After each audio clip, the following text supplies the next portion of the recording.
We've been spending the last couple of days here in Orlando, Florida, and seeing the price on all of this very expensive entertainment has gotten me wondering if good quality entertainment needs to be expensive, or could it potentially even be free?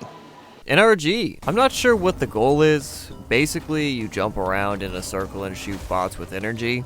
I think you're supposed to compete against other players in this game. I mean, seeing how you have like taunts and finishes and all that.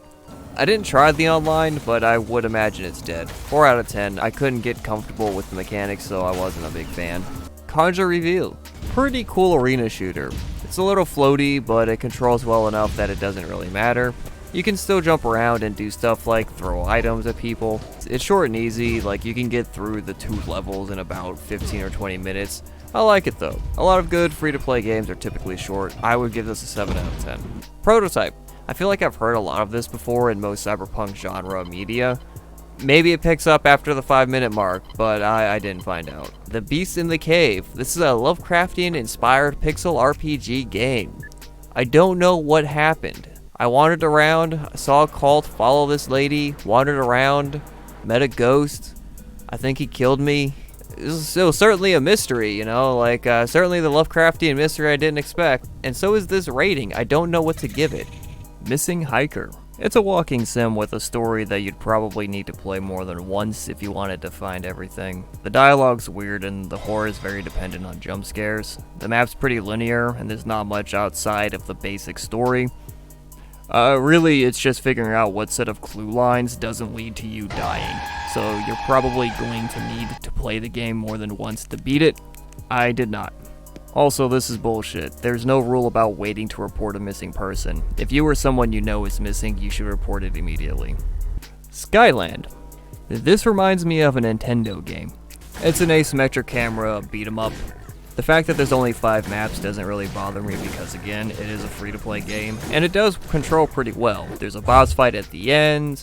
There's pretty much everything you'd need for a video game in this. This is one of those you'll know from looking at it if you want to play it.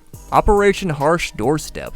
I am legitimately surprised by the scope of this game. It's kind of like a free-to-play Battlefield replacement. It's got a more active online multiplayer than a lot of games in the free-to-play section. The controls are a little floaty, but it's not that bad. Basically, you play as America, or one of the countries the US has had beef with since the First World War. They also let you mix and match what armies fight each other in the menu, so you can do weird shit like have the Soviet Union fight the NBA. It looks like they plan to have updates for it into the future, so I'm very curious to see where it goes. I like it so far. Elong Plug.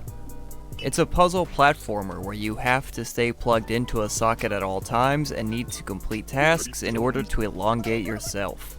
I met Lord Elong and got stuck. If you play these kinds of games regularly, you'll probably do better. Bone Dust. It's a first-person bullet hell. It's mostly focused on dodging, which is alright, but it controls a little weird. There's a dash and your character never stops shooting. I see the replay value here. You see, quality doesn't need to be expensive.